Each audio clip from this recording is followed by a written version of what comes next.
Subscribe now and press the bell icon. Never miss an update.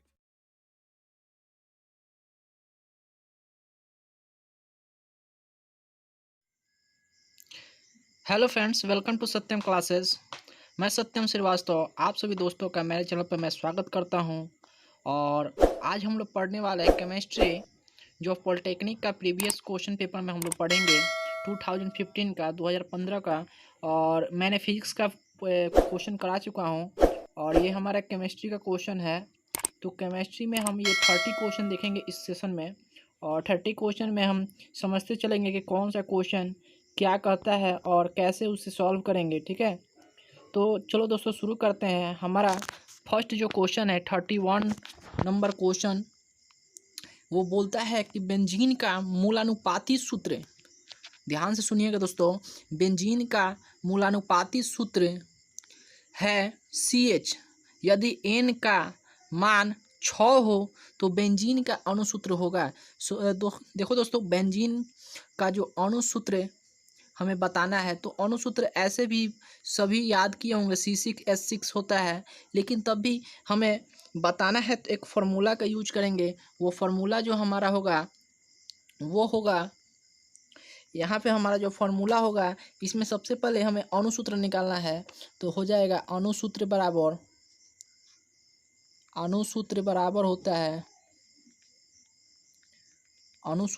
होता है N into मूलानुपाती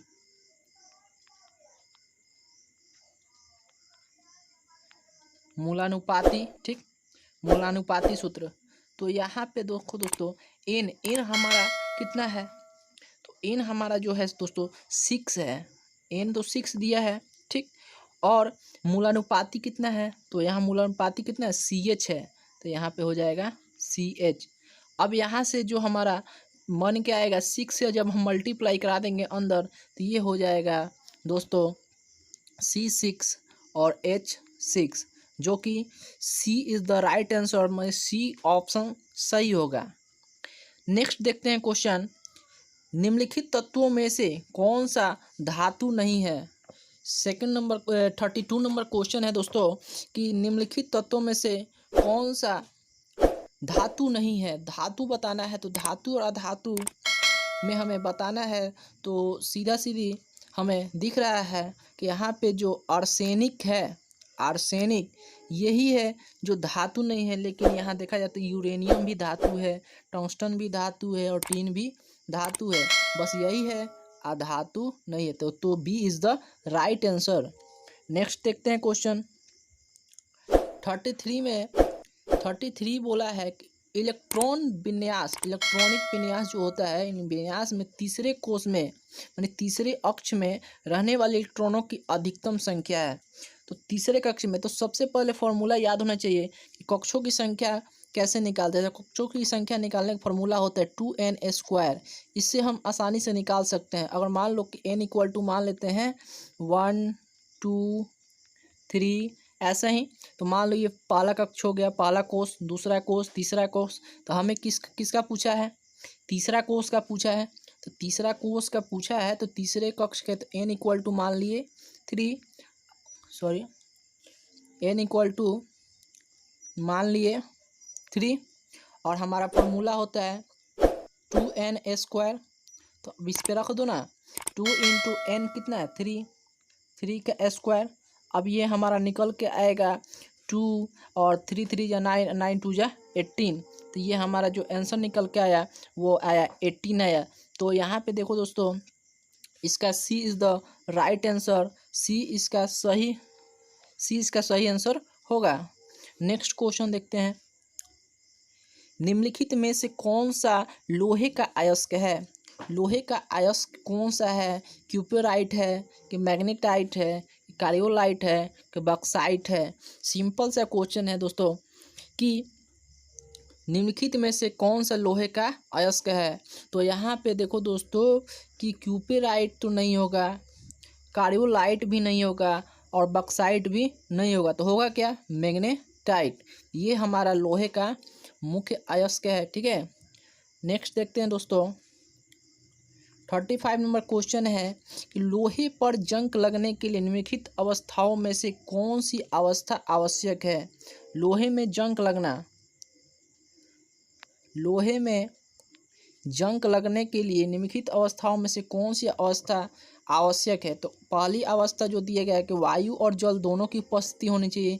वायु और जल दोनों की उपस्थिति होगी तब जाके हमारे लोहा में जंग लगना सही है। तो ये तो सही है, यहाँ तक सही है, ये तो ठीक लग रहा है।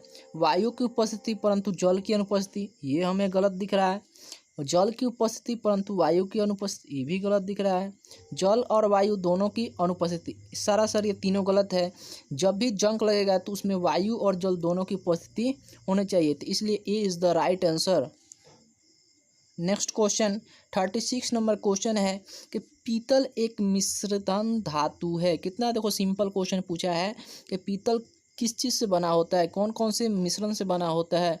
तो यहाँ पे देखो सीधे तांबे और जस्ते को मिलाया जाता है तब जाके पीतल बनता है, तो इसलिए 36 का B is the right answer. आगे देखते हैं दोस्तों, धोने वाले सोडे का रासायनिक सूत्र क्या है। धोने वाले सोडे का, इसको याद कर लो दोस्तों, बार बार इसको पूछा जाता है। तो धोने वाले सोडे का रासायनिक सूत्र है Na2CO3 10H2O। नेक्स्ट क्वेश्चन देखते हैं दोस्तों, 38 नंबर क्वेश्चन है कि प्लास्टर ऑफ पेरिस जिसके गर्म करने से बनता है, अगर प्लास्टर ऑफ पेरिस को गर्म किया जाता है तो क्या बनता है। तो प्लास्टर ऑफ पेरिस को जब गर्म किया जाता है तो दोस्तों जिप्सम बनता है, ठीक है, ना कि तांबा बनेगा, ना कि लोहा बनेगा, ना कि सोडियम बनेगा, तो बनेगा जिप्सम, ठीक। नेक्स्ट देखते हैं क्वेश्चन दोस्तों, 39 में है कि यहाँ पे IUPAC नेम है, ठीक। तो सबसे पहले आप जान लो कि IPSC का फुल फॉर्म क्या होता है।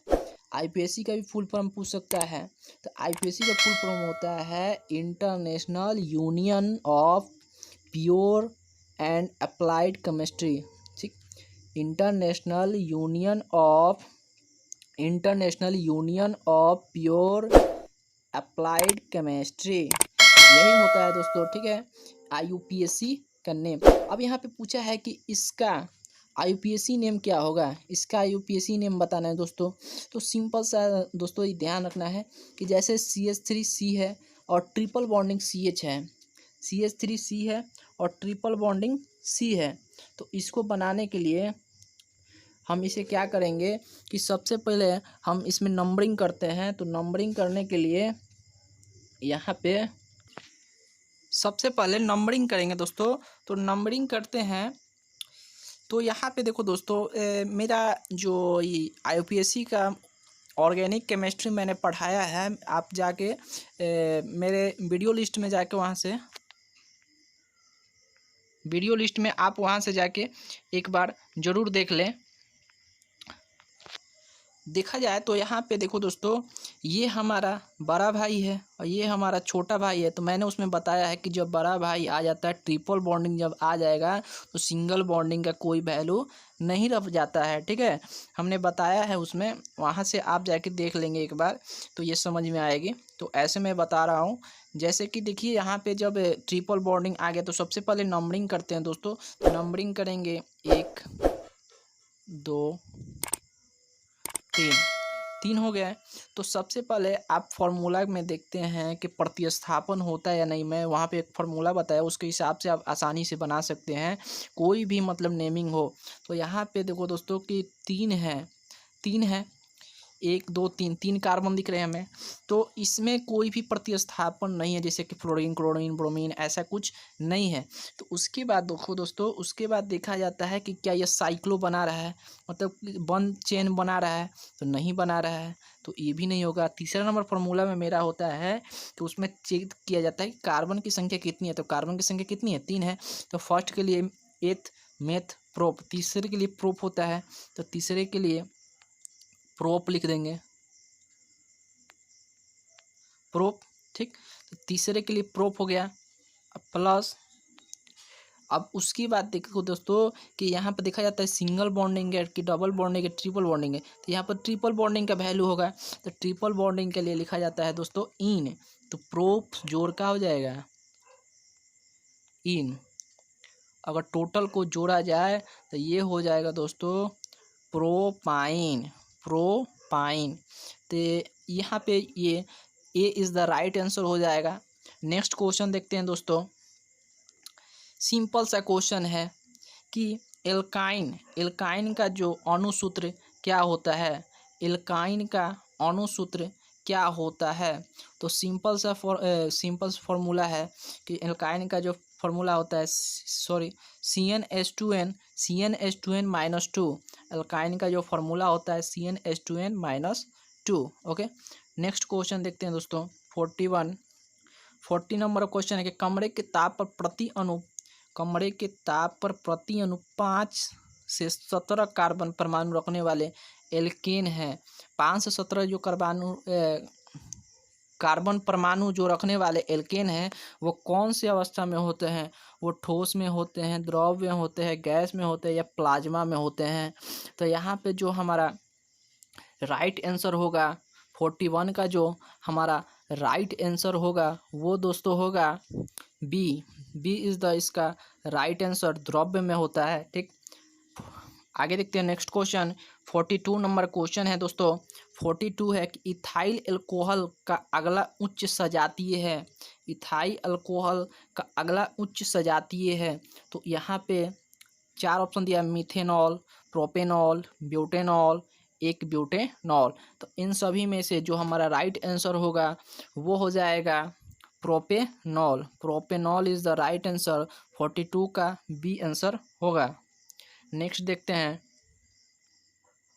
यहाँ पे नेक्स्ट क्वेश्चन जो है 43, एसिटिक अम्ल का आईयूपीएसी नेम है। यहाँ पे देखो दोस्तों, आईयूपीएसी नेम पूछा गया है। तो जो एसिटिक अम्ल का आईयूपीएसी नेम होता है ना, वो होता है इथेनोइक अम्ल।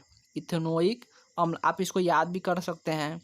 नेक्स्ट क्वेश्चन है 44 में है, निम्नलिखित में कौन सा विस्थापन अभिक्रिया नहीं है। मतलब यहाँ पर बताना है कि विस्थापन अभिक्रिया कौन सा नहीं है। तो देखो यहाँ पे इसका जो राइट आंसर हो जाएगा CuOH2 और CuO+H2O, ये जो है वो विस्थापन अभिक्रिया नहीं है।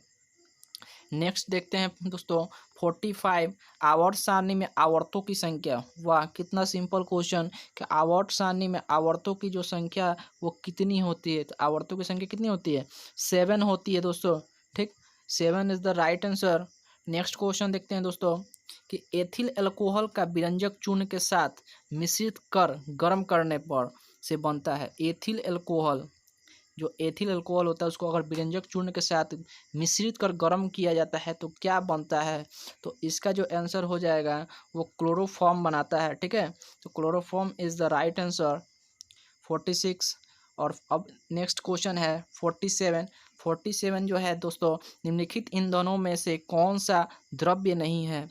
अब यहाँ पे बताना है कौन सा द्रव्य नहीं है। मिट्टी का तेल, द्रवित पेट्रोलियम गैस, डीजल या द्रवित हाइड्रोजन, कौन सा है जो द्रव्य अवस्था में नहीं पाया जाता है। तो जो हमारा द्रवित हाइड्रोजन है ये जो है ना, ये द्रव्य में नहीं पाया जाता है। ठीक, तो D is the right answer. Okay, 47 हो चुका है। 48 देखते हैं दोस्तों। 48 जो हमारा क्वेश्चन है कि निम्नलिखित में से कौन सा प्राकृतिक ईंधन है। प्राकृतिक, नेचुरल। ठीक है, तो प्राकृतिक ईंधन में बताना है हमें। 48 जो है क्वेश्चन है, तो यहाँ पे जो 48 का आंसर होगा बी, पेट्रोलियम, क्योंकि पेट्रोलियम ही है प्राकृतिक ईंधन, ना कि जल गैस, ना कोयला गैस, ना ही चारकोल। तो B is the right answer 48। अब नेक्स्ट क्वेश्चन देखते हैं दोस्तों 49, बायोगैस एक मिश्रण है। बायोगैस एक मिश्रण है, तो बायोगैस क्या चीज़ का मिश्रण है दोस्तों। तो 49 में हो जाएगा ए, हाइड्रोजन, मीथेन, कार्बन डाइऑक्साइड और हाइड्रोजन सल्फाइड का, ये जो है ना बायोगैस है। ठीक है, नेक्स्ट क्वेश्चन देखते हैं 50 क्वेश्चन, लकड़ी से कोयला बनाने की धीमी रासायनिक प्रक्रिया कहलाती है। अगर लकड़ी से कोयला बन रहा है तो वो प्रक्रिया कौन सा प्रक्रिया कहलाता है। तो वो होता है आसवन प्रक्रिया। ठीक, ना कि ऑक्सीकरण, ना कि अकरक और ना ही कार्बनिक। तो इसे याद करना है कि आसवन जो प्रक्रिया होता है जिससे कोयला बनाने की धीमी रासायनिक प्रक्रिया कहलाती है। नेक्स्ट क्वेश्चन देखते हैं दोस्तों कि कोयले के निम्नलिखित प्रकारों में से किस में कार्बन की अधिकतम प्रतिशतता होती है। मतलब किस में सबसे ज़्यादा कार्बन पाया जाता है। ठीक है, 51 नंबर क्वेश्चन है कि किस में सबसे ज़्यादा कार्बन, तो एंथ्रासाइट में सबसे ज़्यादा कार्बन रहता है। ठीक है, सबसे ज़्यादा कार्बन एंथ्रासाइट में रहता है। ओके, नेक्स्ट क्वेश्चन देखते हैं दोस्तों। 52 है, तो 52 में बोला गया है कि पेट्रोल की मांग पूरी करने के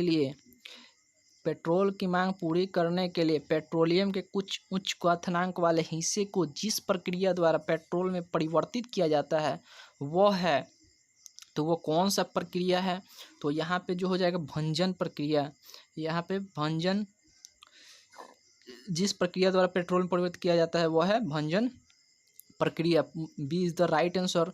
52। 53 में देखते हैं दोस्तों। 53 में है अभिक्रिया C+O2 CO2 plus 384 kg joule है। तो यहाँ पे देखो दोस्तों क्या बताना है, कार्बन का ऊष्मीय मान बताना है। तो ऊष्मीय मान बताने के लिए हम जानते हैं कि 12 ग्राम कार्बन से मिलता है 384। 12 ग्राम कार्बन से मिलता है 384। तो 12 ग्राम कार्बन में मिल रहा है 384, तो 1 ग्राम में निकाल सकते हैं। 1 ग्राम में कितना होगा? तो 1 ग्राम में हो जाएगा 384/12। 384 बट्टा हो जाएगा 12। 384/12 अगर इसको काट देते हैं तो ये हमारा निकल के आएगा 32। तो ये तो हमारा आ गया कि 1 ग्राम कार्बन से मिलेगी कितना, 30 किलो जूल। तो यही हमारा क्या हो जाएगा, राइट आंसर। ठीक, तो यहाँ पे देखते हैं कौन सा हमारा राइट आंसर होगा। तो यहाँ पे देखिए B is the right answer, 32 kg पर ग्राम, सॉरी। 54 देखते हैं। 54 नंबर क्वेश्चन जो है, सूर्य से पृथ्वी को प्रति वर्ग मीटर जो है 1000 वाट की सौर शक्ति प्राप्त होती है यदि संपूर्ण और शक्ति का प्रयोग 30 लीटर जल को 42 मीटर तक गर्म करने में किया जाए, तब जल के ताप में वृद्धि होगी। जल के ताप में ठीक है, वृद्धि होगी। तो जल की विशिष्ट ऊष्मा भी दे चुका है। तो इसे बनाने के लिए दोस्तों क्या करना पड़ेगा कि हम जानते हैं, यहाँ पे दे दिया है कि 1 सेकेंड में, ठीक है, 1 सेकेंड में दोस्तों दे दिया है, 1 सेकेंड में दे दिया 1000 जूल।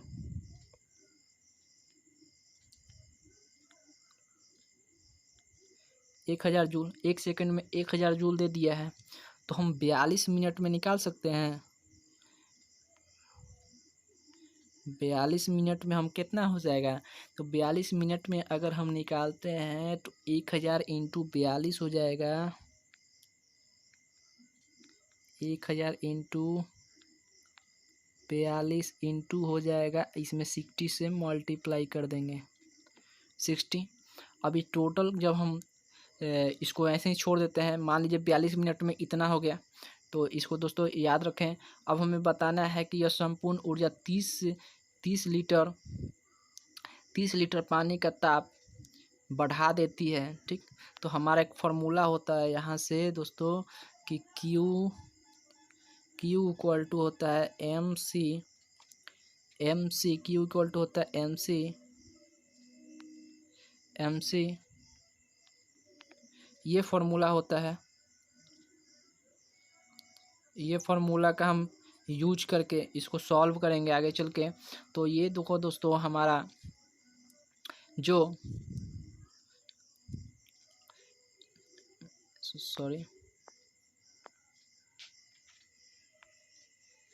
तो यहाँ पे फार्मूला के हिसाब से कि Q इक्वल टू हो जाएगा, फार्मूला होता है MC,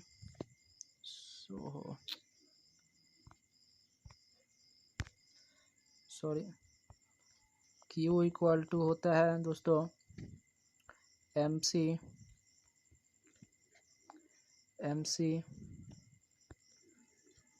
T, ये होता है, जिसमें Q अभी हम उस वहाँ पे लिखे थे लो कि 1000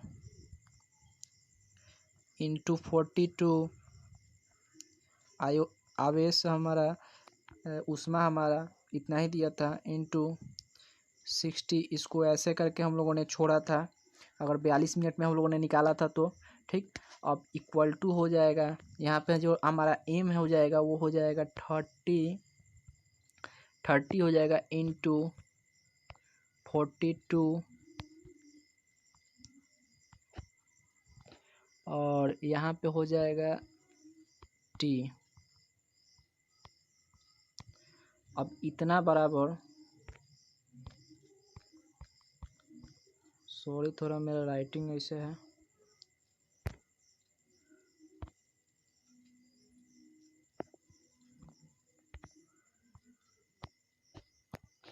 अब ये जो बच गया हमारा वो हो जाएगा, ये हो जाएगा इतना बाय इतना कर देंगे तो मान लीजिए कि 1000 इंटू 42 इंटू 60 बाई में हो जाएगा 3 इंटू 42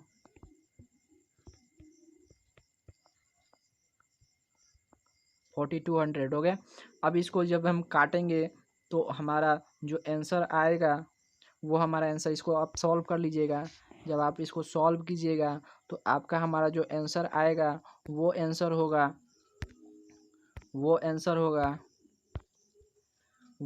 होगा हमारा 20 डिग्री। ठीक, तो यहाँ पे देखिए C is the right answer 20 degree. Next question देखते हैं दोस्तों। नेक्स्ट क्वेश्चन हमारा है 55। तो 55 नंबर क्वेश्चन जो है, एक हाइड्रोजन परमाणु में अनुपस्थित मूल कण है। एक हाइड्रोजन परमाणु है, उसमें जो मूल कण है वो कितने हैं? तो मूल कण जो होते हैं वो होते हैं तुम्हारा न्यूट्रॉन। ठीक, तो न्यूट्रॉन होते हैं। ठीक है, एक हाइड्रोजन परमाणु में अनुपस्थित मूल कण होते हैं न्यूट्रॉन। नेक्स्ट क्वेश्चन देखते हैं दोस्तों 56 में कि कार्बन में, ठीक है, इलेक्ट्रॉनों और न्यूट्रॉनों की संख्या क्रमशः है। तो इलेक्ट्रॉनों और तो यहाँ पे परमाणु द्रव्यमान दे दिया है और परमाणु संख्या दे दिया है, और क्या पूछा है? इलेक्ट्रॉन और न्यूट्रॉनों की संख्या पूछा गया है। तो हम सिंपल सा फॉर्मूला हम जानते हैं दोस्तों कि न्यूट्रॉनों की जो संख्या होती है वो द्रव्यमान संख्या, मास नंबर माइनस इलेक्ट्रॉनों की संख्या, n = m-e लगा सकते हैं। तो यहाँ पे जो है, जो मास नंबर हमारा है, ठीक है, मास नंबर ऊपर दिया गया है तो 13 है, अब माइनस इलेक्ट्रॉनों की संख्या है 6, तो ये टोटल जो हमारा आ गया वो हो गया 7। ये हमारा आंसर हो गया। तो देखते हैं दिया है या ऐसा है कि नहीं। तो यहाँ पे जो हमारा आ गया 7 आ गया, तो 56 का जो हमारा आंसर हो जाएगा वो 56 का हो जाएगा बी। 56 का हो जाएगा बी। ठीक, नेक्स्ट क्वेश्चन देखते हैं दोस्तों 57 में। तो 57 बोलता है कि एक नाभिकीय विक्रिया निम्नलिखित प्रकार से होती है। एक नाभिकीय विक्रिया निम्नलिखित प्रकार से होती है। तो वो जो हमारा नाभिकीय विक्रिया होता है, मैं थोड़ा इसको सॉल्व करके नहीं बताऊंगा क्योंकि इसमें सॉल्व पाना मुश्किल है थोड़ा। तो 57 का जो आंसर हो जाएगा हमारा वो होगा D. D is the right answer. Next question 58। अधिकतर यूरेनियम जिस द्रव्यमान संख्या के आइसोटोप के रूप में पाए जाते हैं वो है, तो आइसोटोप के रूप में जो पाए जाते हैं वो है हमारा आंसर होगा इसका 58 का डी 238। नेक्स्ट क्वेश्चन देखते हैं दोस्तों। नेक्स्ट क्वेश्चन हमारा जो है, सॉरी ये क्या कर रहा हूँ,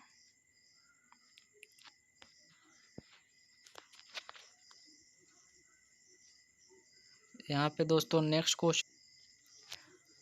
क्वेश्चन है कि 200 मिलीलीटर जल में कितना यूरिया घुलाया जाए कि विलयन 0.1 मोलर बन जाए।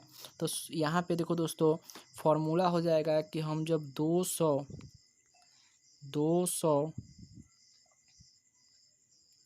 200, ठीक है, 200 मिलीलीटर जल में x ग्राम यूरिया है, मान लो x ग्राम यूरिया है, ठीक।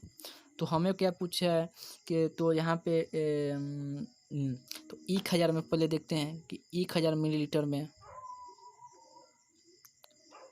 1000 मिलीलीटर में कितना हो जाएगा।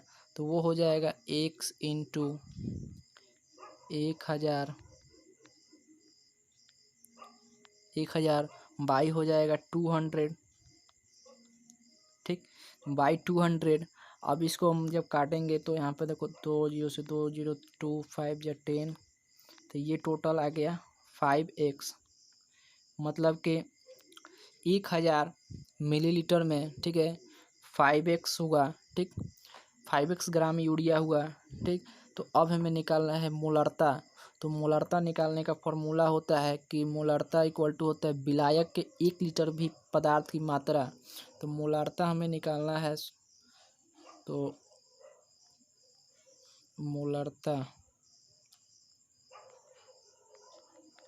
मोलरता बराबर हो जाता है, तो विलायक 1 लीटर में पदार्थ की मात्रा, तो विलायक में 1 लीटर में, तो 1 लीटर में हम लोगों ने देखा है कि 60 यहाँ पे हो जाएगा 5x, हो जाएगा यहाँ पे 5x बाई हो जाएगा 60। अब टोटल मोलरता कितनी है, तो 1000 ही पर आया है, सॉरी 1000 नहीं होगा यहाँ पे, तो 0 मोलरता दे दिया गया है, 0.1।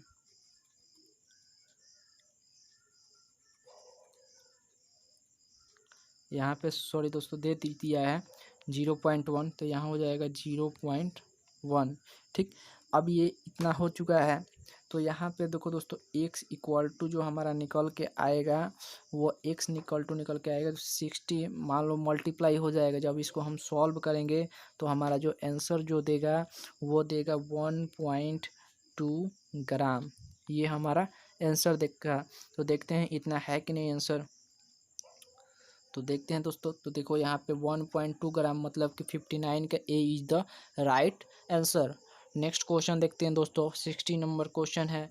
60 नंबर क्वेश्चन कहता है कि अमोनिया गैस के इतना अणुओं में मोलों की संख्या है, मतलब 12.044 इंटू 10⁻23 अणुओं में मोलों की संख्या है। यहाँ पे देखो दोस्तों मोलों की संख्या हमें बतानी है, तो मोलों की संख्या आप आसानी से निकाल सकते हैं कि मान लो कि दिया गया है कि 12.044, ठीक, इंटू 10⁻23, सॉरी दोस्तों